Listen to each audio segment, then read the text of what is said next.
Hi, I'm Mark. This is my April review for Pisces Sun Sign and Pisces Rising. We start the month with the Sun making two positive aspects. The first is to Saturn. This is with the Sun in the second house, so money and finances could be activated here. It's a good time to organise and plan and to do budgets.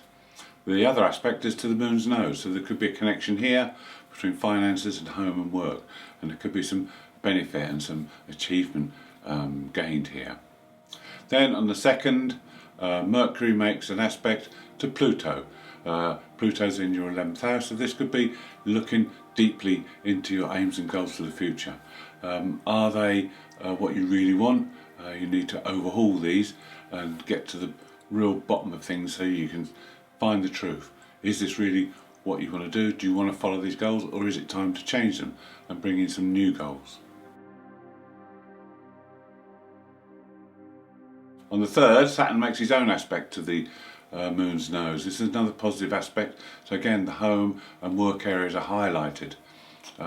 Saturn will ease the restrictions that we've been under for some time, and you'll start to get back to some kind of normality.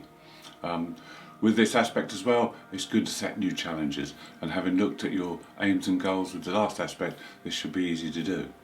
Then on the 5th, Venus, who's in your 2nd house, makes a positive aspect to Mars in the 4th. So this is a good time to improve your home area and your home surroundings, make them a more pleasant area to be in. Also, Venus in the 2nd is always good for finances and benefiting from some financial gain. And also this aspect is very good for love and relationships. On the 6th, the Sun makes a conjunction with Ceres, the planetoid between Mars and Jupiter. Now she rules nurturing, so at this time there's nothing you'd like more than to have a healthy bank balance and a full fridge full of food. That would make you feel good. But she can help you do this because Ceres is in Aries, and this is the sign of initiation. So it's a good time to bring any creative money-making plans into operation now. On the 8th, there's a bit more of a difficult aspect because Mars makes a square to Neptune. Neptune's in your 1st house and he's your ruler. And Neptune doesn't work well with the aggressive stance of Mars, so you may find that you question things. You may find that you question what you're doing, whether you're doing the right thing, and there may be a little bit of doubt in your mind. If so, you need to change things, because this is an ideal month to make a lot of changes, because there's all the planets are direct, the energy's easy, there's a lot of positive aspects.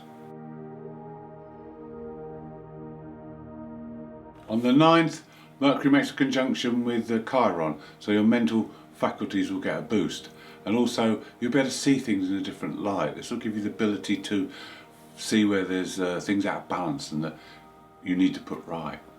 Then on the 10th, Mercury plugs into the Saturn Moon's nose aspect that we talked about earlier. So this again will give you more insight, and you'll be able to see clearer what you need to do.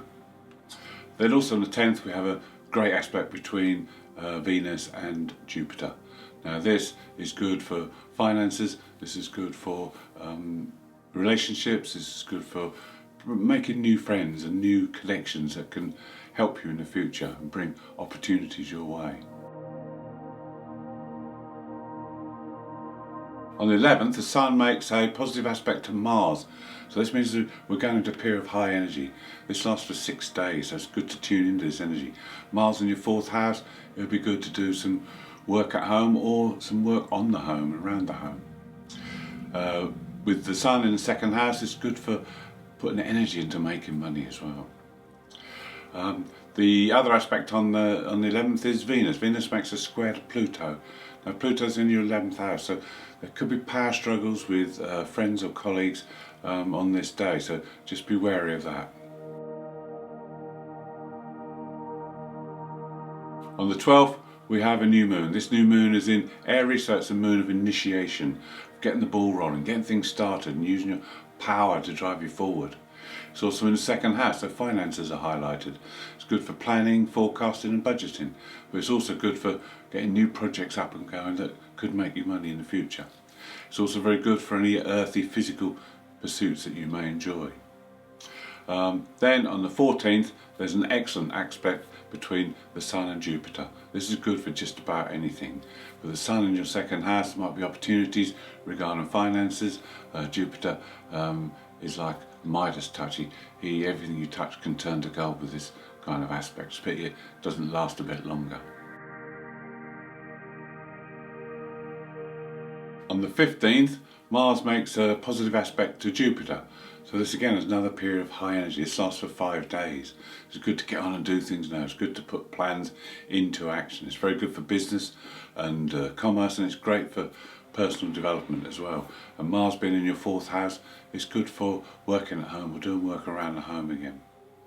Then on the 16th, there's a note of caution because the Sun makes a square to Pluto. So your plans may be tested under this. If they pass the test, then all is well and you can celebrate. If not, you have to make adjustments, and you need to make quick adjustments, probably quite brutal. Also, there could be power struggles with friends again on this day, as there was with the Venus one earlier, and you need to just be a little bit more careful, tread carefully. On the 17th, Mercury plugs in to both the previous aspects. This is good because it will give understanding and clarity around situations. It will also enable you to keep an open mind about things and enter into honest and open discussions. Then on the 18th is a difficult day because Mercury comes together with the Sun, which is great, but they're both at 29 degrees Aries, so they're both weakened. When a planet is at 29 degrees, it loses its power. That's what we call anaretic. Wait until the 20th because they both move into Taurus by then, and they're full of vitality again. With Mercury and the Sun now in Taurus, they join Venus, who's already there. This will change the emphasis from the financial and the second house to the mind, the intellect and communication of the 3rd house. All 3 planets will make a conjunction with Uranus, who's sitting in Taurus in that 3rd house. So these are exciting times. So your mind will be stimulated. You come up with some great ideas. With Venus on the 22nd, the conjunction will bring new people into your life. These people can help you and assist you in going forward. Also, it's good to experience new things under this aspect. The mind will be willing to learn new things and experience new things, so make the most of it. If you come up with any sudden events, then you're not on the right track and you need to make quick changes to get yourself back on track. On the 24th, Mercury conjuncts Uranus, and your mind will be busy. This will be crazy because this is the house of Mercury, the 3rd house, and Uranus is the higher octave of Mercury, so your mind will be absolutely buzzing. It's hard to concentrate on days like this, and it's hard to do physical tasks because your mind isn't really on the job, so to speak. This will bring original thinking, great ideas. It's almost like you'll be a genius for a day, and everything will be coming through at a tremendous rate. So make the most of that. Just be careful driving or operating machinery because you might not be concentrating fully. Also on the 24th, Venus makes a square to Saturn, so it'll be very difficult to express yourself. So what's going on in your head, you'll find that hard to express. And then on the 24th, there's a very important aspect. Chiron makes a positive aspect to the moon's nodes. And when Chiron hits the nodes, it will activate both ends. This is the past and the future, so there'll be a connection between the two. Chiron will bring up issues that we need to address, collectively and personally. Collectively, we need to look at the pandemic and what's happened over the last year, and then we need to take initiation, because this is in Aries. We need to take the initiation to make changes. There's no good getting angry with the negative side of Aries. We need to take the opportunity to grow and understand what's happened and to heal the wounds that this pandemic has caused us. And then personally, we need to look at it as well, see whether there's any wounds we've suffered. Now, it's in your 2nd house, Pisces, so there could have been financial wounds that this has created. The nodes are across your 4th and 10th house, so it could have been career. You could have lost your job, or you could have been put on short-time hours. and there could have been difficulties around the home because of what's happened. So you need to take initiative and heal the wounds that may have been created for you, so that we can all move on as things are starting to ease. On the 25th, Mercury and Venus come together, and this is normally a bright and happy, cheerful day, but unfortunately they both make a square to Saturn, so Saturn might put some doom and gloom on it, some heaps of responsibility and duty on, which may spoil the day a bit. On the 27th there's a full moon. This full moon's in Scorpio, your fellow water sign, and this is about truth and transformation. It's also very intense emotional feelings on that day. The full moon happens in your 9th house. This is a nice house of adventure and travel, and this is what you yearn for.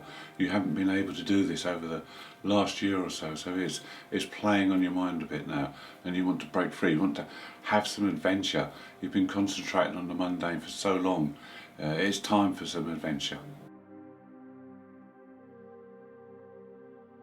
On the 29th, Mercury in that 3rd house conjuncts the black moon Lilith. This could be a difficult day because this could bring up negative thoughts, obsessive thoughts, and you need to clear these and not dwell on them at all, because it will soon pass. Then on the 30th, the Sun makes the 3rd and final conjunction with Uranus. We've talked a lot about the other planets, so the Sun is very similar. You can expect the unexpected.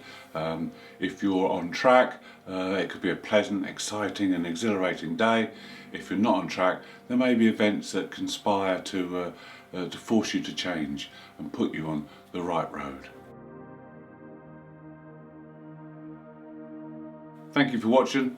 I hope you've enjoyed the video. If you have, please subscribe, and if you'd like to leave me a comment, I'd love to hear from you.